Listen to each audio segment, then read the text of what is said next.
물렁한 복숭아 좋아하세요? 아니면 딱딱한 복숭아 좋아하세요? 사람들마다 본인이 좋아하는 복숭아의 종류가 따로 있죠. 백도, 황도, 천도, 요즘엔 신비 복숭아라는 것도 인기가 참 많은 것 같습니다. 냉장고에 뒀다 먹으면 달콤하고 부드럽고 향긋한 복숭아는 참 맛이 좋은데요. 여름철 대표 과일 중 하나인 복숭아도 함께 먹으면 의사들도 놀란 만큼 몸에 좋은 음식도 있고, 또 복숭아도 잘못 드시면 우리 몸에 독이 될 수도 있습니다. 달콤한 과일인 복숭아는 당뇨 있는 분들이 꺼려하는 과일 중에 하나이기도 하는데요. 이 복숭아도 올바로 알고 드시면 당뇨가 있는 분들에게도 보약이 될 수 있습니다. 지금부터 복숭아와 함께 먹으면 보약이 되는 음식, 그리고 복숭아 드실 때 주의할 점과 복숭아의 효능까지 모든 것 알려드릴게요. 여름 과일의 여왕이라는 별명을 가진 복숭아는 더운 날씨에 다양한 영양소와 수분이 많아서 피로 해소와 식욕 증진에 도움을 줄 수 있습니다. 특히 복숭아에는 우리 몸에 흡수가 빠른 각종 당류와 수분, 비타민, 구연산 무기질 등이 풍부하게 함유되어 있어 더위에 지친 몸에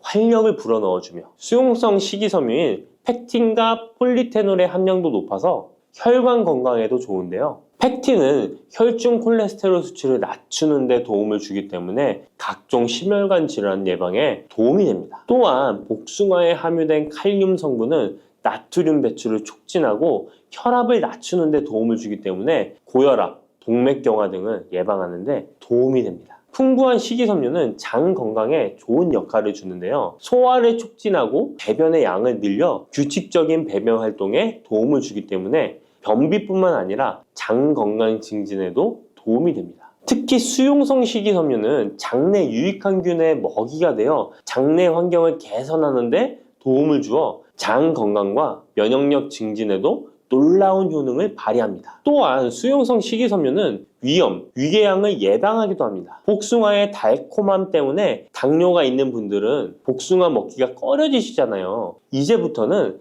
걱정 말고 드실 수 있을 거예요. 우선 복숭아는 달콤한 맛에 비해 혈당 지수와 혈당 부하 지수가 낮다는 사실 모르셨죠? 복숭아의 혈당 지수는 30에서 50 정도로 낮은 편입니다. 그리고 복숭아 100g, 복숭아 반쪽 정도를 먹었을 때 혈당 부하 지수는 3에서 5 정도로 낮답니다. 그렇기 때문에 당뇨가 있는 분들도 단단한 복숭아를 적당량 먹는다면 혈당에 큰 부담을 주지 않습니다. 게다가 복숭아는 다양한 항산화 성분이 풍부해서 당뇨 관리와 합병증 예방에도 도움이 됩니다. 특히 폴리페놀 성분은 인슐린 저항성을 개선하고 혈당 조절에 도움을 줍니다. 복숭아의 당뇨에 대한 효과는 연구 결과로도 입증되었는데요. 대한영양사협회에서 발표한 연구에 따르면 제2형 당뇨병 환자들이 12주 동안 하루에 200g 복숭아를 섭취했을 때 공복 혈당과 당화혈색소 수치가 감소했다고 밝히고 있습니다. 이 연구 결과는 복숭아가 당뇨 관리에 실질적인 도움이 된다는 걸 보여주고 있습니다.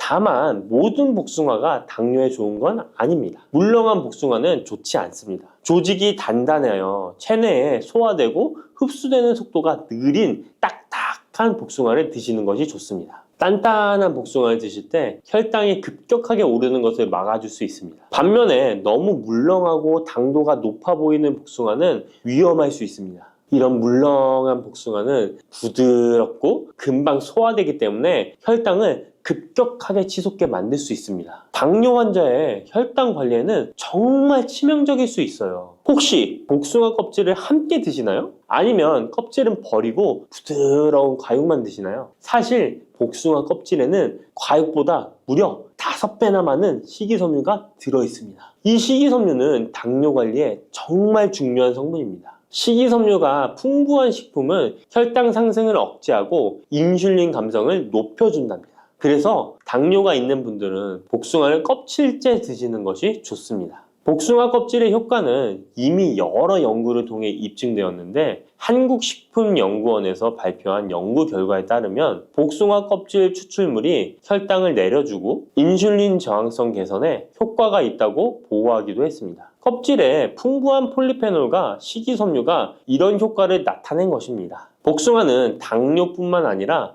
항암 효과도 있는데요. 복숭아에는 폴리페놀, 카로티노이드 등 항산화 성분이 풍부하게 들어있어 바람의 원인인 활성산소를 제거해주기 때문입니다. 이런 효능으로 각종 암 예방에 도움이 됩니다. 또한 복숭아에 함유된 클로로겐산과 네오클로로겐산은 정상세포에는 영향 없이 유방암세포의 성장을 억제하는 효과가 있으며 미국 워싱턴 주립대학교 연구팀에 따르면 생쥐를 대상으로 한 실험에서 복숭아 속에 화합물질이 유방암세포의 성장과 확산을 억제하는 효능이 있는 것으로 나타났다고 합니다. 복숭아를 먹으면 안색이 좋아지고 피부 미용에도 좋아 미인이 된다는 말이 있는데요. 실제로 농촌진흥청에서 실험한 결과에 따르면 복숭아 추출물이 멜라닌 색소의 형성을 막는 데 도움을 주기 때문에 피부 미백에 효능이 있다고 보고되었습니다. 또한 복숭아에는 폴리페놀, 베타카로틴, 비타민 등이 풍부하게 함유되어 있어 노화의 원인인 활성산소를 제거해 주어 노화 방지에 도움이 된답니다. 복숭아는 수분의 함량이 높아 여름철 지친 피부에 수분 공급을 도와 피부의 활력을 높이는 데에도 탁월한 효능을 발휘합니다. 또한 복숭아는 신경을 안정시켜 주는데 도움이 됩니다. 성분이 들어있어 불면증, 불안감 등을 줄여주고 풍부한 마그네슘은 스트레스와 불안 해소를 돕고 과도한 흥분으로부터 신경계를 진정시켜주는 효과가 있습니다. 복숭아에 들어있는 구연산, 아스파라긴산, 글루타민 등은 스트레스를 줄이는 데 도움을 주기 때문에 잠자리에 들기 전 복숭아를 먹으면 여름철 불면증 해소에도 도움이 됩니다. 이렇게 좋은 복숭아도 함께 먹으면 시너지가 폭발해 보약이 되는 음식들이 있습니다. 아몬드, 호두와 같은 견과류에는 불포화 지방산이 매우 풍부합니다. 이 불포화 지방산이 인슐린 감수성을 높이고 혈당을 안정시켜 주는데 여기에 복숭아에 폴리페놀이 더해지면 혈당 조절 효과는 높아지게 됩니다. 달콤한 복숭아와 고소한 견과류를 함께 드시면 당뇨 예방과 당뇨 관리에 최고인 것이죠. 그리고 많은 분들이 요거트에는 유산균이 풍부해 장 건강에 도움이 된다는 걸 알고 계실 거예요. 여기에도 복숭아를 함께 드시면 그 효과가 2배로 늘어나는데요. 복숭아에 들어있는 폴리페놀이 유산균의 활성을 높여주는데요. 이렇게 되면 장내 환경이 좋아져 인슐린 저항성도 개선되고 혈당 조절도 쉬워집니다. 계피는 인슐린 저항성을 개선하는 것으로 잘 알려져 있습니다. 매일 계피가루를 조금씩 섭취하는 것만으로도 당뇨 관리에 도움이 되는데요. 계피와 복숭아를 함께 드시면 시너지를 내서 혈당을 안정시켜 줄 수 있습니다. 이렇게 몸에 좋을 것만 같은 복숭아도 드실 때 주의하셔야 할 것들이 있습니다. 언제, 어디서든 먹기 좋은 복숭아, 통조림 잘 알고 계시죠? 복숭아 통조림을 절대 드시면 안 됩니다. 통조림 복숭아에는 설탕의 함량이 매우 높기 때문입니다. 많은 설탕이 들어가 있을 뿐만 아니라 복숭아 자체도 물렁물렁하여 드시게 되면 혈당이 급격히 올라가게 됩니다. 당뇨 환자에겐 치명적일 수 있을 뿐만 아니라 건강한 사람도 자주 드시게 되면 췌장이 망가지고 각종 심혈관 질환의 위험이 높아질 수 있습니다. 게다가 통조림 가공 과정에서 영양소 손실도 많이 일어나게 되는데요. 비타민 C와 폴리페놀 같은 중요한 영양소가 파괴될 수 있습니다. 이렇게 되면 당뇨 관리에 도움되는 성분뿐 아니라 건강에 좋은 여러 영양 성분이 사라져 그냥 단맛 나는 젤리? 비슷한 음식을 먹는 것과 마찬가지가 되는 것입니다. 그러니 통조림 말고 반드시 싱싱한 복숭아를 드시기 바랍니다. 또한 복숭아에도 부작용이 있는데요. 복숭아 알러지 많이 들어보셨죠? 복숭아 알러지가 있거나 복숭아를 먹었을 때 두드러기, 호흡곤란, 설사, 발작 등의 증상이 발생한다면 복숭아는 피하는 것이 좋습니다. 또한 복숭아는 식이섬유의 함량이 높아서 과도하게 많이 먹게 되면 설사, 복통 등의 부작용이 발생할 수 있으니 과다 섭취는 피하시기 바랍니다.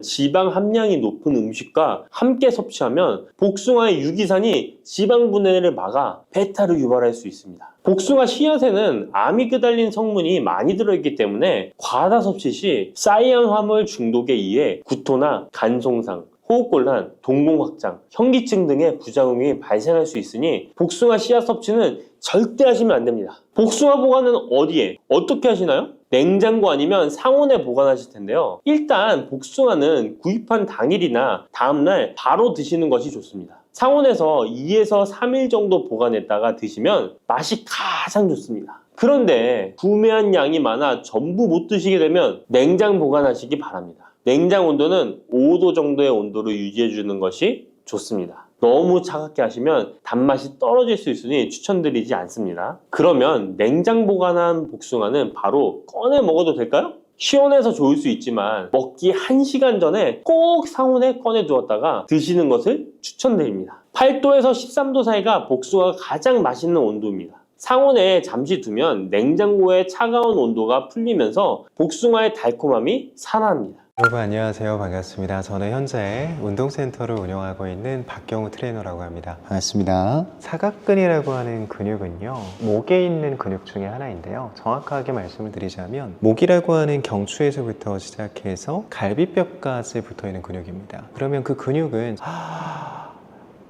이렇게 호흡을 하게 되면 호흡을 도와주는 보조 근육으로 작용이 되어져요. 호흡 자체를 하는 것만으로도 이러한 사각근은 사용이 되어지게 되는데요. 저희가 이 사각근도 그렇고 목 주변부가 유독 더 긴장이 되어지시고 뭉치시는 경우가 있어요. 그 이유는 호흡에서 좀 찾아볼 수가 있는데요. 이 호흡 자체는요, 저희가 위에서 진행이 되어지는 호흡이 있고 아래에서 진행이 되어지는 호흡이 있습니다. 많은 분들이 알고 계시는 복식 호흡이라고 하는 방법이 있는데, 사실 정확한 것은요, 복식 호흡이 아니고요, 횡격막 호흡입니다. 횡격막을 이용한 호흡을 복식 호흡이라고 말씀을 해주시는데요, 저희가 이 아래쪽으로 호흡을 해야 되는 것이 위쪽으로만 이어지게 되면 이런 식으로 어깨만 들리는 흉곽 호흡만 하게 되는 것이죠. 그럼 이렇게 어깨만 계속 들썩들썩 하다 보니 자연스럽게 어깨 주변부에 있는 근육은 올라오게 되면서 긴장을 하게 되는 겁니다. 이런 식으로 말이죠. 정확하게는 호흡이 짧아진 것입니다. 깊게 들어와야 되는 호흡이 여기 위에서만 머물고 있는 것이죠. 이런 횡격막 호흡을 먼저 연습하는 것도 첫 번째 방법이고요. 사각근이라고 하는 이 근육 자체는 이렇게 어깨가 올려지는 이 동작 중에서도 사용이 잘 되어지는 근육이다 보니 자연스럽게 뭉치게 되거나 아니면 이 사각근 자체가 굳게 되는 것이죠. 보통 그렇게 통증이 생기시거나 문제가 생기셨을 때는 대부분의 원인은 복합적입니다. 근데 그 중에서도 사각근에 대한 영향이 높을 수 있다, 이 정도로 좀 볼 수가 있을 것 같아요. 첫 번째로는요, 자세적인 부분의 문제입니다. 결국에는 일상생활을 보낼 때 저희가 겉으로만 보셨을 때도 제가 이렇게 숙이는 자세를 하게 되면 몸 자체가 구부정해지고 앞쪽에 있는 근육들이 짧아지지 않습니까? 호흡 자체가 당연히 잘 안 들어오게 되겠죠. 그럼 여기 위에서만 호흡을 하게 되고 그로 인해서 이 위쪽에 있는 근육들은 더 많이 긴장을 하게 될 수밖에 없습니다. 그럼 일단 첫 번째로는 내가 올바르게 앉아있는 자세를 하고 있는지를 체크를 해봐야 되고요. 올바르게 앉아있는 자세를 잘 취하고 있다면 호흡을 깊게 들이마시는 연습까지 해보시는 것이 좋습니다. 두 번째로는 수면을 좀 얘기를 해볼 수 있을 것 같아요. 수면에 대한 자세가 참 중요한데요. 많은 분들이 옆으로 누워서 주무세요. 옆으로 눕게 되면 제 목도 좀 꺾이게 되고요, 어깨도 이렇게 눌리게 될 겁니다. 그럼 자연스럽게 목에 대한 긴장은 더해질 수밖에 없고요, 어깨는 눌리게 되다 보면 어깨에 대한 통증까지 유발을 할 수가 있게 되겠죠. 자고 있는 자세가 어떻게 되어 있는지를 한번 체크해 보시고요. 올바른 자세라고 한다면 천장을 보셔야 되고요, 천장을 본 상태에서 똑바로 누워서 주무시되 베개에 대한 높이가 좀 중요합니다. 베개를 너무 높은 것을 비지 마시고요, 적정한 높이를 선택을 하셔서 목까지 감싼 상태로 베개에 누워주시는 것이 좋아요. 높이를 체크하는 가장 쉬운 방법은요, 높은 베개를 먼저 베보고요, 내가 낮다고 생각하는 베개를 베보는 거예요. 나한테 어떤 높이가 편한지를 내가 체크해 볼 수 있거든요. 인터넷이 많이 발달되어져 있다 보니까 인터넷으로 구매를 하셔서 사용을 하시는데요, 경추 베개라고 나오는 베개들도요, 높은 버전이 있고요, 그냥 스탠다드한 기본 버전이 있고요, 낮은 버전이 있어요. 당연히 몸통 자체가 얇으실수록 낮은 베개 쪽에 가깝겠죠. 몸통이 두꺼워질수록 높은 쪽에 맞으실 거고요. 이걸 알 수 있는 방법은요, 베봐야 돼요. 직접 가셔서 높은 버전, 중간 버전, 낮은 버전을 하나씩 다 베보는 거예요. 그럼 그 중에서 내가 조금 더 편하다고 느끼는 베개가 있습니다. 그 베개를 선택해 주시면 돼요. 인터넷에서도 여러 가지 브랜드가 있는데 제품을 체험해 볼 수 있는 브랜드가 있고요, 그냥 온라인으로만 판매를 하는 브랜드가 있습니다. 좋은 제품일 수 있겠으나 체험을 못 한다는 거에서는 저는 추천드리지 않고요, 그렇게 한번 방문하셔서 내 목을 보호할 수 있다면 그 정도는 충분히 가치 있다고 생각을 합니다. 아까 말씀하신 것처럼 손에 대한 저림과 부종, 통증이 심하다면 사실 사각근만으로는 해결이 안 될 수도 있어요. 내가 사각근 마사지를 해보고 나서 차도가 있다면 사각근에 대한 원인이 조금은 있는 것이니 여기를 풀어주시면 효과가 있지만 여기를 풀었음에도 불구하고 차도가 없으시다면 병원에 한번 내원을 해보시는 것이 좋습니다. 그 이유는요, 저희가 이런 손 저림이라든지 부종 이러한 부분의 문제는 사각근 자체만으로 나타날 수는 없고요. 심하신 분들 같은 경우에는 목에 대한 디스크도 생각을 해봐야 되고요. 협착증에 대한 부분의 증상까지도 생각을 해볼 수가 있습니다. 이걸 마사지를 하시고 나서 괜찮아지신다면 푸셔도 되지만 푸시고 나서도 내가 차도가 없다면 한번 상담을 받아보시는 것이 좋습니다. 사각근 마사지는 생각보다 간단한데요. 옷을 한번 내려서 보게 되면 제 쇄골이 있습니다. 이 쇄골 쪽을 이렇게 만지다 보면 살짝 들어가져 있는 부분이 있어요.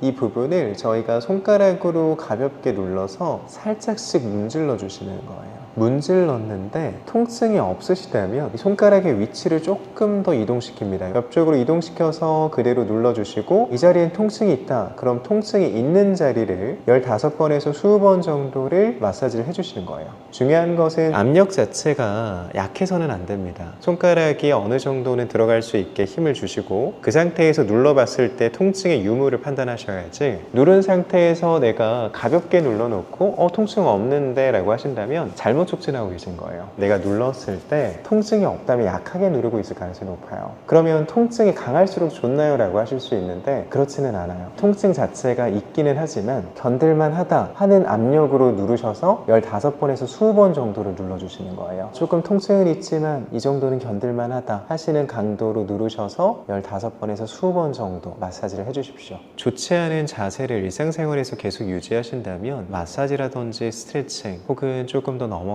교정 운동들은 무용지물이 될 수가 있습니다. 일상생활을 보내는 시간은 못해도 8시간에서 10시간의 바깥 생활을 하게 됩니다. 운동하는 시간은요, 보통 길게 가져가도 1시간이거든요. 그 다음에 더 나아가서 이런 마사지 동작들은요 1, 2분이면 끝납니다. 일상생활에서 내가 불균형 자세를 계속 유지하고 계신다면 마사지나 운동이 크게 도움이 되지 않는다는 것이죠. 바른 자세를 유지하는 것이 가장 중요합니다. 그리고 바른 자세를 유지하시면서 꼭 하셔야 되는 것은 정적인 자세를 오래 유지하시면 안 됩니다. 고정적인 자세를요 1시간 이상 가져가는 것은 좋지 않습니다. 올바른 자세를 유지했다라고 하더라도 1시간 정도 지나면요 일어나십시오. 스트레칭을 해도 되고요, 아니면은 잠깐이라도 살짝 걸어주시면 됩니다. 그리고 그 전에 말씀드린 것처럼 수면 자세 참 중요합니다. 잘 때 올바르게 회복하지 못하고 불균형한 자세로 잠을 청하게 되면 회복도 잘 안 되게 되고요, 목은 목대로 경직이 되고 어깨는 어깨대로 눌리게 됩니다. 근육 자체가 굳지 않으려면요 근육을 움직이는 수밖에 없습니다. 근육이 움직여야 굳지 않고 경직이 되지 않는 것이거든요. 운동의 종류의 형태라고 한다면 무엇이든지 다 괜찮으니까요, 직접 체험해보고 경험해보면서 나에게 맞는 운동을 선택을 해보십시오. 수영도 괜찮으실 거고요, 필라테스가 잘 맞으시는 분들도 있을 거고요, 요가가 잘 맞으시는 분들도 있을 거예요. 일단 운동을 먼저 시작해보시는 걸 추천드립니다.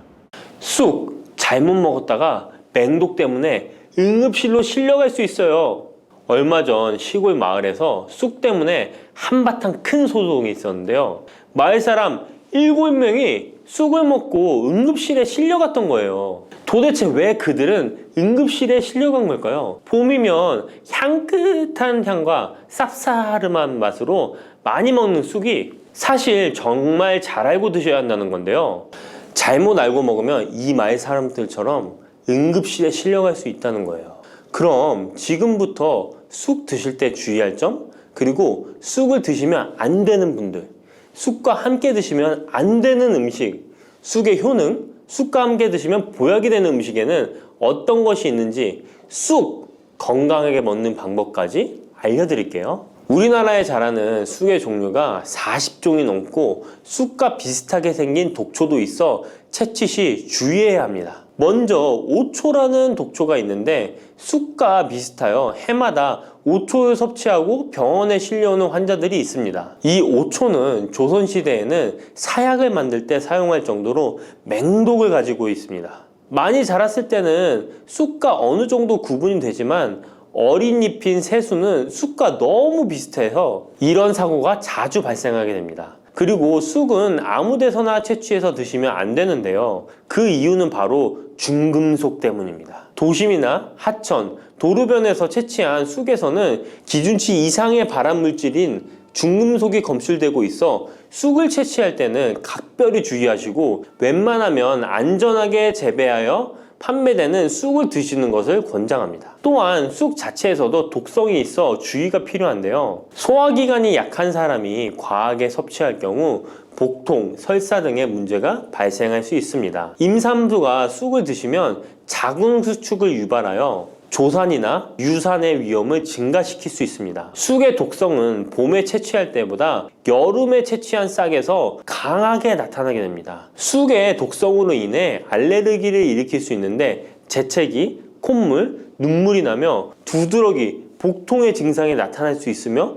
심하면 호흡곤란이 생길 수 있습니다. 평소에 복숭아, 사과, 해바라기 또는 국화와 식물로 인해 알레르기 반응을 일으키는 분들은 특별히 주의하셔야 합니다. 몸에 열이 많은 분들도 쑥을 함부로 드시면 안 됩니다. 쑥이 몸에 좋다고 하여 계피, 대추 또는 각종 야채를 넣어 차를 끓여 드시기도 하고 물 대신 드시거나 쑥즙을 내어 드시는 분들이 계신데요. 평소 몸에 열이 많은 분들은 절대 이렇게 드시면 안 됩니다. 한의학에서 생쑥은 따뜻하고 익힌 쑥은 뜨겁고 매운 성질을 가지고 있는 식물이라고 합니다. 몸에 열이 많은 분들이 쑥을 저렇게 드시면 몸에 지나치게 많은 열이 발생해 특히 가슴과 머리 쪽으로 올라가게 되는데 이 열로 인해 혈압이 올라가고 심장병의 원인이 될 수도 있습니다. 이런 쑥을 드실 때는 함께 먹는 음식도 중요한데요. 절대로 함께 드시면 안 되는 음식은 우유입니다. 요즘 쑥을 이용해 케이크도 만들고 음료로 쑥 라떼 같은 것도 인기가 높은데요. 쑥의 효능들이 우유와 함께 먹으면 전부 사라지게 되는데요. 우유의 카제인 단백질이 쑥에 있는 폴리페놀과 결합하여 몸에 흡수되지 않고 배출되도록 만들기 때문입니다. 따라서 아무리 좋은 쑥도 우유와 함께 드시면 전혀 소용이 없다니 정말 아쉽죠. 이때 한 가지 방법이 있습니다. 우유 대신 아몬드유나 오트밀 같은 대체유를 사용하시면 이런 문제는 바로 해결이 가능해요. 그렇다면 쑥은 이렇게 주의할 점만 있을까요? 당연히 쑥에는 우리 몸에 좋은 효능들이 많은데요. 쑥의 효능 4가지 바로 알아볼게요. 첫 번째, 쑥의 효능은 염증 제거에 탁월한 효능을 발휘합니다. 쑥은 예로부터 약초로 많이 사용되어 왔고 현대 한의학에서도 쑥은 약재로 많이 사용하고 있습니다. 특히 쑥은 민간요법으로 상처에 붙여 감염을 방지하거나 혈관 내의 염증을 제거하는 데 사용되었는데요. 이러한 쑥의 사용법은 과학적으로도 올바른 방법으로 인정되고 있습니다. 이러한 항염증 효능은 쑥에 함유된 타닌 성분 때문인데요. 타닌은 몸속에 유해물질을 배출하는 데 도움을 주며 쑥 특유의 떫은 맛을 내는 역할도 하지만 항염, 항알러지 작용으로 아토피와 같은 알러지 체질을 개선하는 데 도움을 주기도 합니다. 그리고 혈액 정화 작용을 해주는 클로로필 성분이 풍부하여 혈관 내에 나쁜 콜레스테롤을 흡착하여 배출해 주어 혈액순환을 원활하게 해줍니다. 이뿐 아니라 클로로필은 혈액 내에 해로운 병균을 제거해주는 백혈구의 수를 늘려 염증을 억제하는 데 탁월한 효능을 발휘해 줍니다. 두 번째 쑥의 효능은 당뇨 개선에 탁월합니다. 쑥에는 이눌린이라는 수용성 식이섬유가 풍부한데요.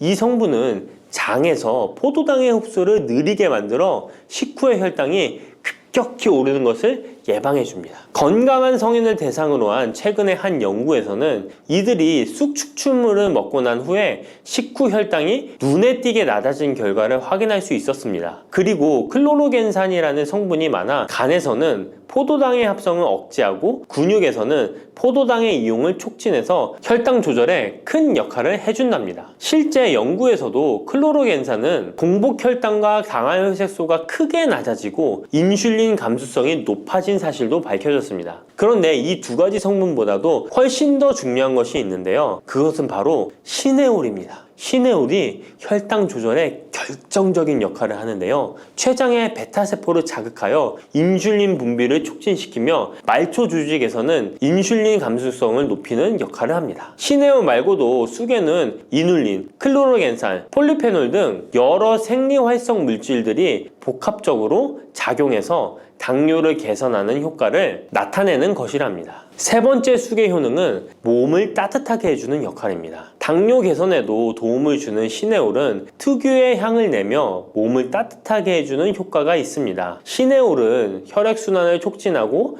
면역력을 강화하는 데 도움을 주는데요. 특히 손발이 찬 수족냉증을 개선하는 데 효과적이며 신진대사를 원활하게 해주어 생리통, 생리불순 등의 여성 질환을 완화시키는 데 큰 역할을 해줍니다. 쑥의 따뜻한 성질이 혈액순환을 촉진시키고 자궁의 기능을 강화해주기 때문이랍니다. 네 번째 쑥의 효능은 장을 건강하게 하여 변비를 예방하고 소화불량을 해결하는 데 도움을 주는 것입니다. 쑥에는 시금치보다 무려 3배나 많은 식이섬유를 가지고 있어 장 운동을 촉진하고 변비 및宿便 제거에 탁월합니다. 또한 시네올은 위장 점막의 염증을 완화하고 위장 내 유해균을 제거하여 소화장애를 예방하는 데 도움을 줍니다. 그리고 쑥에 함유된 비타민 A는 장내의 점막을 보호하여 장 건강을 유지하는 데 도움을 주며 항산화 작용에 뛰어난 비타민 C는 장내 유해균을 제거해 주어 장내 환경을 건강하게 해줍니다. 평소 소화가 잘 되지 않는 분은 쑥을 섭취하셔서 답답하고 더부룩한 증상을 해결하면 정말 좋겠죠? 근데 쑥을 드실 때 쑥만 드시는 게 아니잖아요. 다른 음식들과 같이 드시는데 쑥도 궁합이 맞는 음식이 따로 있다는 거 아시나요? 이렇게 몸에 좋은 쑥도 함께 드시면 보약이 되는 찰떡궁합 음식이 있습니다. 쑥과 함께 드시면 보약이 되는 첫 번째 음식은 쌀입니다. 쑥하면 생각나는 음식이 쑥떡 아닌가요? 어릴 적 쑥개떡을 맛있게 먹었던 기억이 있는데요. 쑥떡은 우리나라 사람들에게 사랑받는 음식입니다. 많은 분들이 나이가 들며 당뇨도 많이 생기고 혈당이 오르는 것을 염려하여 쌀밥을 줄이시는 경우가 많이 있는데요. 쌀은 우리 식단에서 빼놓을 수 없죠. 쌀은 70% 이상이 녹말로 구성되어 있어 우리 몸에 필요한 에너지를 제공하는 핵심 원료입니다. 이 녹말은 우리 몸에 거의 완벽하게 흡수되는데요. 쌀에는 6% 이상의 단백질도 함유되어 있어 근육에 필요한 활력과 에너지를 보충해주는 역할도 합니다. 하지만 쌀에는 지방, 식이섬유, 미네랄, 비타민이 다소 부족하다는 단점이 있는데 쑥과 함께 드시면 이런 문제는 바로 해결됩니다. 쑥은 칼슘이 풍부하여 뼈를 튼튼하게 할 뿐만 아니라 많은 비타민을 갖고 있어 쌀의 부족함을 채워줍니다. 두 번째, 쑥과 함께 드시면 보약이 되는 음식은 브로콜리입니다. 쑥과 브로콜리를 함께 드시면 염증과 항암에 놀라운 효능을 갖게 되는데요. 브로콜리는 건강에 좋은 채소라는 사실은 이미 잘 알고 계실 거예요. 그런데 쑥과 함께 드시면 그 효과는 폭발적으로 향상되는데요. 우선 철분의 흡수율이 2배 이상 높아집니다. 특히 철분이 부족한 산모뿐만 아니라 모든 연령대의 여성들에게 좋은 식품이 됩니다. 그리고 서로의 무기질과 비타민의 구성이 좋아 염증 해소에 정말 대단한 시너지 효과를 발휘하게 되는데요. 혈액이 산성화되어 염증이 생기는 것을 원천 차단해주고 세균에 대한 저항력도 길러주어 최고의 항암식품이 된답니다. 쑥과 브로콜리의 식이섬유가 함께 작용하면 놀라운 효능을 발휘합니다. 쑥에는 아테미신산이라는 식이섬유가 풍부한데 이 성분이 간에서 중성지방의 대사를 원활하게 하는데 도움을 줍니다. 이렇게 되면 지방간도 해결되며 몸에 지방이 저장되는 것을 막아주어 다이어트와 붓기 제거, 특히 뱃살 제거에 탁월합니다. 세 번째, 쑥과 함께 드시면 보약이 되는 음식은 계란입니다. 쑥과 함께 계란을 드시면 나이가 들면 많이 생기는 신경통과 손발 저림 증상을 해결할 수 있습니다. 특별히 여성들에게 도움이 많이 되는데요. 쑥의 따뜻한 성질로 인해 혈액순환이 잘 되고 몸의 붓기와 독소를 제거해주는 효과가 좋아 신경통, 저림 같은 증상을 진정시키는데 놀라운 효능을 발휘하는 것입니다. 계란의 단백질과 쑥이 만나 근육을 단단하게 만들어줍니다. 계란에는 단백질과 항산화 성분이 풍부하지만 비타민 C가 부족한데 쑥에 많은 비타민 C가 있어 계란의 부족한 부분을 채워줍니다. 쑥의 칼륨과 미네랄은 혈액 속에서 세포의 균형을 지켜주고 폐를 정화하여 폐 질환도 완화시켜줍니다. 또한 골다공증과 같은 뼈 질환을 예방해주기도 합니다. 그리고 쑥과 계란을 함께 드시면 뇌 건강에도 좋은데요. 계란의 콜린과 쑥의 비타민이 함께 기억력과 인지 능력을 향상시켜주고 뇌세포를 보호하여 치매를 예방해줍니다. 네 번째, 쑥과 함께 드시면 보약이 되는 음식은 콩나물입니다. 콩나물과 쑥은 식이섬유와 필수 아미노산이 풍부하여 소화 기능을 강화시키는데 탁월한 시너지를 발휘합니다. 콩나물에는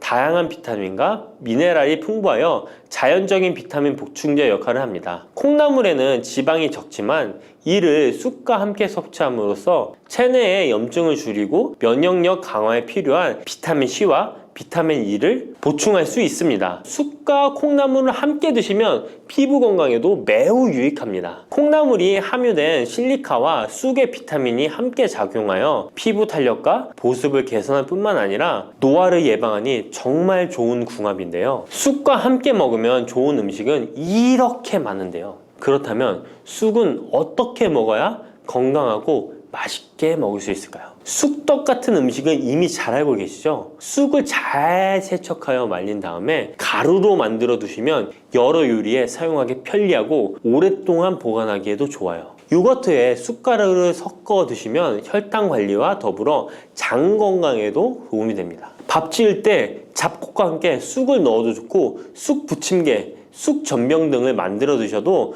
맛과 향이 좋습니다. 계란물에 쑥가루를 넣어 계란말이를 해 드셔도 되고 계란찜이나 계란국에 쑥을 넣어 드셔도 됩니다. 계란찜이나 계란말이를 만들 때 브로콜리까지 넣어 드시면 건강에 더욱 좋은 음식이 된답니다. 달콤하면서도 신맛이 나고 약간은 쓴맛과 짠맛까지 느껴지는 아주 신비로운 열매 무엇인지 아시나요? 아시는 분들은 많으시죠? 바로 오미자입니다. 오미자는 5가지 맛이 난다고 해서 붙여진 이름이죠. 이 오미자가 우리 건강에 얼마나 큰 도움을 주는지 아시는 분 있으신가요? 여름에 오미자차를 많이 즐기지만 사실 그 효능은 생소한데요. 이 오미자가 우리 몸에 큰 도움을 준다는데 이 열매가 어떤 효능이 있고 또 어떤 음식과 잘 어울리는지 하나하나 알아보도록 할게요. 오미자는 우리나라뿐만 아니라 중국과 일본에서도 오랫동안 약재로 사용되어 온 열매인데요. 이름에서 알 수 있듯이 신맛, 단맛, 쓴맛, 짠맛, 매운맛 이렇게 5가지 맛이 난다고 해서 오미자라고 불린답니다. 주로 산속 깊은 곳에서 자라는 동굴식물의 열매로 늦여름에서 초가을 사이에 수확을 하죠. 오미자의 많은 효능 중에 가장 유명한 건 기관지에 좋다는 건데요. 오미자가 어떻게 우리의 기관지를 보호하는지 바로 알려드릴게요.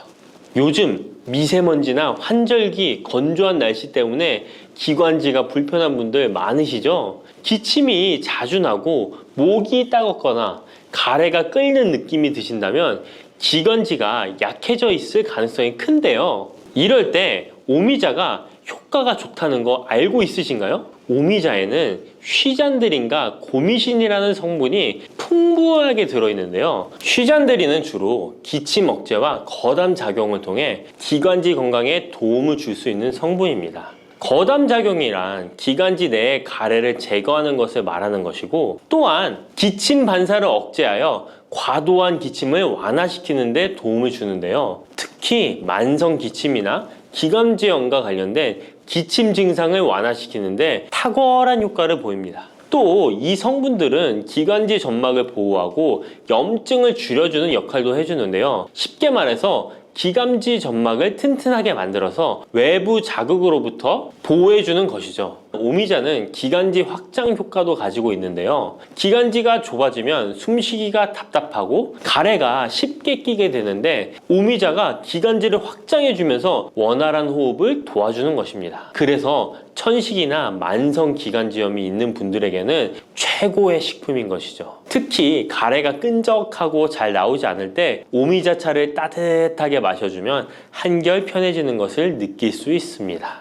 이렇게 기관지 건강을 지켜주는 오미자, 정말 대단하죠? 오미자의 놀라운 효능 두 번째는 당뇨 예방입니다. 현대인들에게 점점 더 흔해지고 있는 질환 중 하나가 바로 당뇨인데요. 당뇨병은 한 번 걸리면 평생 관리해야 하는 질환이기 때문에 예방이 무엇보다 중요한 거 다 아시죠? 그런데 오미자가 당뇨 예방에 아주 좋은 역할을 한다는 사실 알고 계셨나요? 오미자는 혈당을 조절하는데 도움을 주는 식품인데요. 이는 아까 알려드렸던 오미자에 포함된 시잔드린이라는 성분과 항산화 성분 덕분입니다. 이 성분은 인슐린 저항성을 낮춰주고 혈당을 안정적으로 유지하는 데 도움을 주는데요. 쉽게 말해 혈당이 갑자기 확 오르는 것을 막아준다는 것이죠. 또한 오미자는 췌장의 기능을 강화하는 데도 효과적인데요. 오미자에는 항산화 물질인 폴리페놀이 풍부하게 함유되어 있다는 거 아셨나요? 항산화 물질은 췌장을 포함한 신체 조직을 산화 스트레스로부터 보호하고 췌장의 건강을 유지하는 도움을 주는데요. 췌장은 우리 몸에서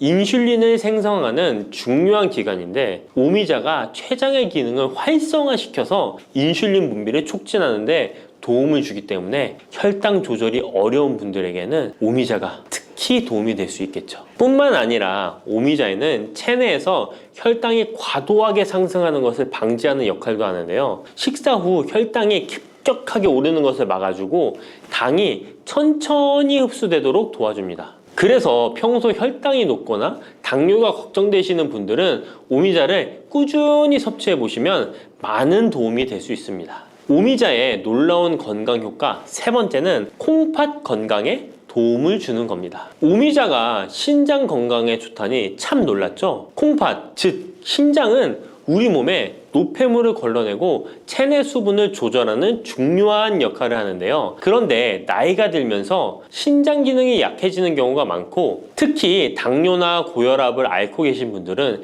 신장 건강을 더욱 신경 써야 하는 거 다 아시죠? 이때 도움을 줄 수 있는 것이 바로 오미자인데요. 오미자는 신장의 기능을 보호하고 강화하는데 도움을 주는 약재로 오래전부터 사용되어 왔습니다. 한방에서도 신장 기능이 약해져서 몸이 자주 붓거나 소변을 자주 보게 되는 증상에 오미자를 처방하곤 하는데요. 오미자는 신장의 혈액순환을 원활하게 하고 신장이 제 기능을 할 수 있도록 도와줍니다. 오미자에는 고미신이라는 성분이 들어있는데요. 오미자의 고미신 A, B, N 성분은 항염 효과가 뛰어나 신장의 염증 반응을 줄이는 데 도움이 됩니다. 신장의 염증을 억제하면 단백뇨와 같은 증상이 완화될 수 있으며 또한 오미자는 이뇨작용을 촉진하여 신장이 원활하게 노폐물을 배출하도록 도와주니 신장 건강을 지키는 데 도움이 되는 것이죠. 오미자는 체내 수분 밸런스를 조절하는 데도 좋은데요. 몸이 자주 붓는다면 오미자를 꾸준히 섭취하는 것이 도움이 될 수 있습니다. 신장의 기능이 약해지면 몸속 노폐물이 원활하게 배출되지 못하고 수분이 정체되면서 부종이 생길 수 있는데요. 오미자는 이 같은 부종을 완화하는데 효과적이니 신장 건강을 위해 오미자 꼭 드셔야겠죠. 오미자의 효능 네 번째는 면역력 강화입니다. 면역력은 우리 몸을 각종 질병으로부터 보호하는 중요한 요소인데요.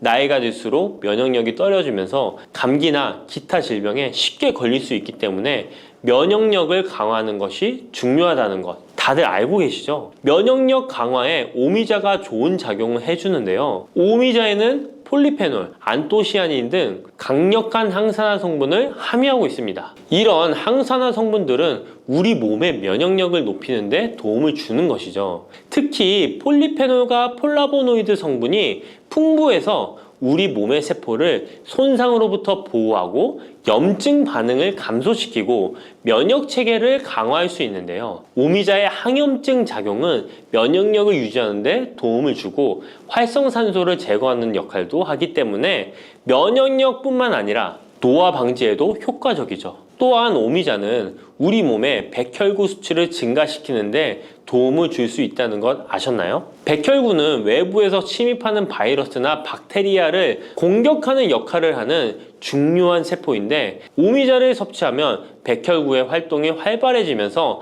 감염 예방에 도움을 받을 수 있습니다. 오미자의 놀라운 건강 효과 5번째는 피로 회복입니다. 우리 몸이 피곤할 때 단순히 잠을 많이 잔다고 해서 피로가 쉽게 풀리지 않을 때가 있지 않으신가요? 특히 중년과 노년층이 되면 피로가 쉽게 쌓이고 회복이 더뎌지는 경우가 많은데요. 자도 피로가 풀리지 않고 개운하지 않을 때가 있죠. 이럴 때 도움이 되는 것이 바로 오미자입니다. 오미자는 피로 회복에 도움을 주는데요. 오미자가 철분을 함유하고 있다는 것 아셨나요? 철분은 적혈구의 헤모글로빈 생성에 중요한 역할을 하는데요. 철분이 충분하면 혈액 내의 산소 운반 능력이 향상되어 혈액순환이 원활해질 수 있습니다. 혈액순환이 원활해지면 우리 몸 구석구석에 산소와 영양분이 잘 전달이 되기 때문에 피로가 덜 쌓이게 되고, 특히 오미자는 간 기능을 보호하는 효과도 있어 피로로 인해 몸이 무거운 분들에게 더욱 유익한 식품이죠. 또 오미자에는 고미신이라는 성분이 들어있는데요. 이 성분들은 아까 알려드렸던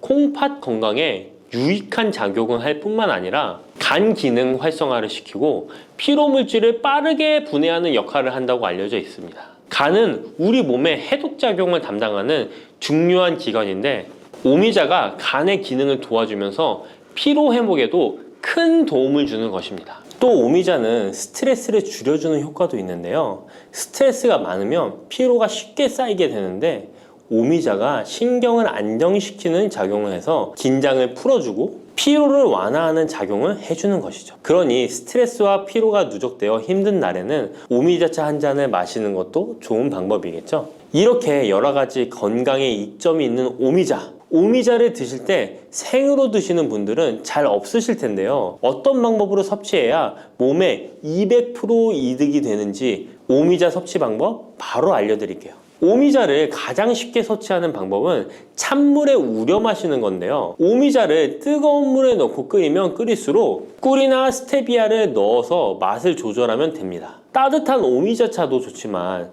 냉침으로 천천히 우려내면 색도 더욱 예쁘고 맛도 깔끔한데요. 여름철에는 시원하게 즐길 수 있어서 더욱 좋은 오미자차, 여름철에는 시원하게 즐길 수 있어서 더욱 좋은 오미자 냉침차 만드는 방법 알려드릴게요. 준비 재료는 간단한데요. 말린 오미자 30g, 물 500ml, 꿀 또는 레몬입니다. 만드는 방법은 말린 오미자는 한번 가볍게 헹군 거 불순물을 제거해 준 뒤에 깨끗한 물 500ml에 오미자를 넣고 냉장고에 12시간 이상 우려주는 건데요. 참 쉽죠? 시간이 지나면 붉은 빛을 띠면서 오미자 특유의 새콤달콤한 맛이 우러나오는데요. 원하는 농도에 따라 더 오래 우려내도 좋습니다. 여기에 단맛이 필요하면 꿀을 넣고 상큼한 맛을 더하고 싶다면 레몬을 띄워보세요. 맛이 한층 더 업그레이드 된답니다. 이렇게 만든 오미자 냉침차는 여름철에 얼음을 넣어 마시면 더운 날씨에 지친 몸을 개운하게 해주니까 여름철 한번 만들어 보세요. 오미자는 강한 신맛이 있어서 단맛이 나는 음식과 잘 어울리는데요. 요구르트와 함께 먹으면 더욱 맛있고 건강하게 즐길 수 있습니다. 상콤하고 달콤하면서도 건강에 좋은 오미자 요구르트 만드는 방법 알려드릴게요. 준비 재료는 간단한데요. 말린 오미자 10g, 물 150ml, 플레인 요구르트 1컵, 꿀 또는 올리고당 하나에서 2큰술입니다. 만드는 방법은 먼저 말린 오미자를 물 150ml에 넣고 냉장고에 12시간 이상 충분히 우려주세요. 이때 뜨거운 물이 아니라 찬물에 우려야 영양성분이 더 잘 추출됩니다. 이렇게 냉침으로 우려낸 오미자는 체에 걸러 즙만 따로 준비해주세요. 플레인 요구르트 1컵에 오미자 냉침 액기스를 넣고 잘 섞어줍니다. 신맛이 강하다면 꿀이나 올리고당을 하나에서 2큰술 넣어 맛을 조절해주세요. 이렇게 하면 새콤달콤한 오미자 요구르트가 완성됩니다. 아침에 가볍게 먹거나 간식으로 챙겨 드시면 장 건강에도 도움이 되고 피로 회복에도 좋으니 꼭 해 드셔보세요. 세 번째로 소개해드릴 것은 오미자청인데요. 오미자청은 오랫동안 보관할 수 있어서 언제든지 쉽게 차로 만들어 마실 수 있습니다. 또한 청을 이용해서 다양한 음식에도 활용이 가능한데요. 오미자청 만드는 방법도 알려드릴게요. 준비 재료는 말린 오미자차 400g 혹은 냉 오미자 500g, 설탕 또는 비정제 설탕 500g 또는 꿀 400g, 유리병입니다. 만드는 방법은 말린 오미자일 경우 오미자를 깨끗이 씻은 후에 물에 30분 정도 불려준 뒤 체에 받쳐 물기를 제거한 후에 유리병에 오미자를 담아주세요. 생 오미자는 잘 세척 후 바로 유리병에 담아주세요. 오미자와 설탕 또는 꿀을 넣어 충분히 잘 섞어줍니다. 그 다음 뚜껑을 닫고 상온에서 2에서 3일 정도 숙성시킨 후 냉장고에서 2주 이상 보관하면 오미자청이 완성됩니다. 오미자청은 물에 타서 차로 마셔도 좋고